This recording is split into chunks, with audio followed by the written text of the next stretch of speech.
Здравейте! Добре дошли в новото ми видео, в което ще си говорим за косметиката от коледните календари, които отворих на Douglas и на Balea. Приятно гледане! Тъй като е сравнително коледна тематика, съм седнала на любимата ми коледна ЛХ, на която сега ще си говорим за косметиката. Нямам определен ред, по който ще се движим. Започвам просто с продуктите, които виждам пред мен и хайде нека това да бъде моливът на MAC, който е за устни. Много е хубав. Вече го носих няколко пъти. Даже в един от влоговете за концерта на Тея Тайрович ви показах всъщност как си го и нанася. Това е един от пълноразмерните продукти от календара на Douglas, който със сигурност ползвам. И говорейки за друг пълноразмерен продукт от календара на Douglas, този лак за ногти, който тогава ми се стори в много хубав цвят. Наистина цветът е страхотен. Нанесох си го, тъй като този месец бях с лак, който е подобен, тъмно-червен. Този имаше брокат в него и когато си сложих от този като педикюр, стана една страхотна комбинация и в спомен от преди години, когато си слагах обикновен лак, имам чувството, че този се люпи една идея по-бавно, което може би е и идеята на марката, защото този, не си спомням цената му, но със сигурност не беше ефтин и може би това е част от по-доброто качество, макар и на обикновен непечен лак. Явно съм на вълната за пълноразмерни продукти от календара на Douglas и затова друг продукт, който използвах през този период и съм възхитена от него, това е маслото за кожички или олиото на Nail Nail. Откакто го ползвам, много ми се омекоти кожата около ногтите и вече нямам толкова кожички колкото преди, защото аз обичам да си ги дърпам. Боли ме после, кърви, стават едни ранички и с това масло може би подобрих малко ситуацията и отделно, че толкова хубаво мирише, че аромата е нещо, което ме кара да го нанасям и след това да си мириша така ногтите. Просто е страхотен аромат. Много свеж, не мога да го определя на нищо, просто е хубав. Сега ми се иска да си поговорим за един продукт от календара на Douglas, който не беше пълноразмерен, но толкова много ми хареса и съответно на хората около мен, че решихме да си го вземем като парфюм в пълноразмерен вариант, хайде така да кажем, 50 мл. Парфюмът на Abercrombie & Fitch Fierce. Толкова е хубав. Ароматът в сайта на Douglas, откъдето го поръчахме, го водят мъжки, но лично ние смятаме, че може да се ползва и от жени, т.е. унисекс е. Много е наситен, но същевременно и свеж, не е тежък, не е натрапчив. Ароматът е страхотен, не знам как да го обясня. В видеото за календара на Douglas бях сложила неговата пирамида от нотки, така че ако ви е интересно, може да гледате видеото ми, в което отварям календара на Douglas, за да видите съответно и всички останали продукти, за които няма да говоря в това видео, защото наистина в времевата линия нямах възможност да пробвам всички продукти, а ми се искаше да дам мнение поне за част от тях. Освен Fierce, друг парфюм, който използвах аромат е спрейчето на Sol de Janeiro.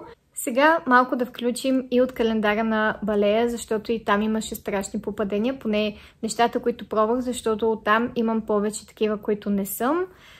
Като ще започна с най-любимото ми Body Butter, който аз тогава го определих на бомбони Toffifee, защото има карамел и лейшник в аромата на това масло за тяло. Не може да си проличи всъщност колко съм ползвала от него, но вече съм го нанасила може би след 3-4 къпания и кожата става много гладка. Този страхотен аромат, според мен, на бомбони остава дълго, задържа се, което ми харесва. Имах пътувания, откакто купих календара до сегашният момент и си носех с мен душгелчетата на Balea, като това с череша приключи.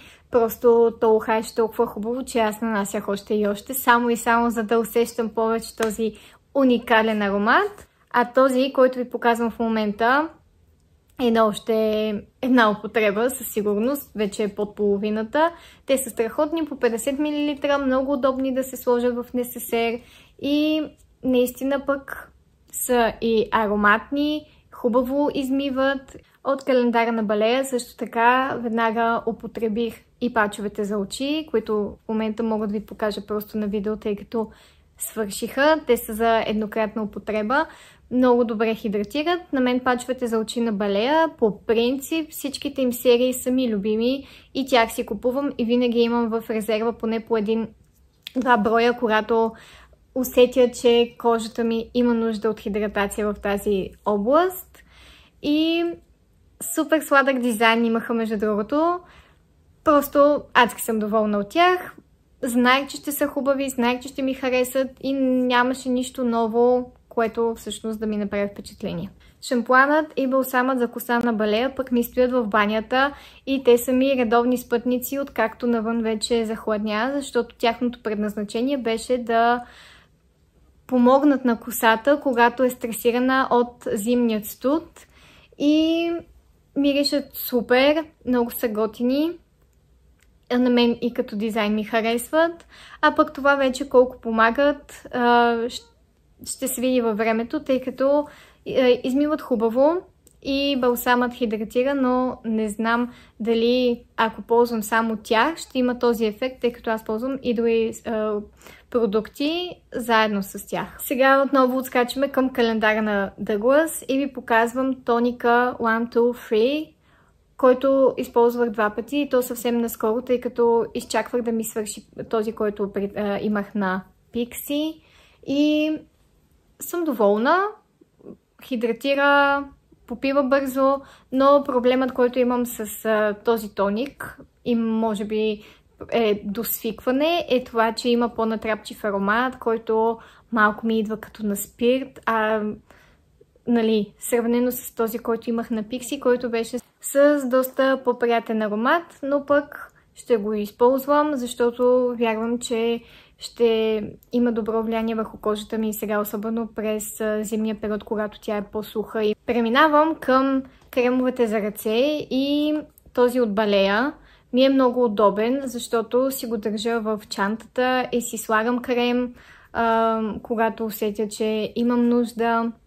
Ухае страхотно с масло от шея и си го ползвам. Кремът за ръце на Rituals е също много хубав и неговият аромат го харесвам повече, но тъй като е пълноразмерен продукт и е доста по-голям, а предимно нося мини чанти, сега зависи, но повечето време съм с по-малки чанти и не ми е удобен да си го държа в тях, но пък вярвам, че когато свърши този на Балея, ще си го ползвам и него.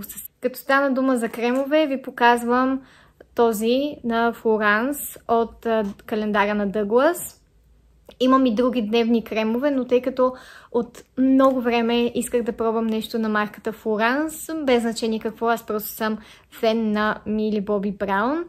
Си го тествах, макар и малко опаковка един път, но все пак да видя как е и е много хубав, допада ми. И когато ми свършат моите 2 други дневни крема, които използвам, идва ред на този. Ако мога така да ги нарека аксесуари, ви показвам гъбичките на Real Techniques, които използвам в момента да нанасям пудра с тях. Друг аксесуар, който използвам, е четката за коса с огледало на Балея. Сега, ако трябва да бъда честна, малко скубе и четката не е толкова хубава, колкото са тези, които използвам на Tangle Teezer, но това е напълно разбираемо. Малко пъти съм я носила със себе си навън, признавам, защото по-често я забравям, но пък не я забравих, когато беше дипломирането ми и когато имах нужда косата ми да изглежда хубава през цялото събитие. Правя това видео, за да ви покажа, че макар и за такъв малък срок от време, от който отварях календарите до декември месец, сегашния момент, използвах немалко количество И както се казва, продуктите влязоха в употреба, а не съм се заринала с 24 мини продукти, които да се чудя какво да ги правя.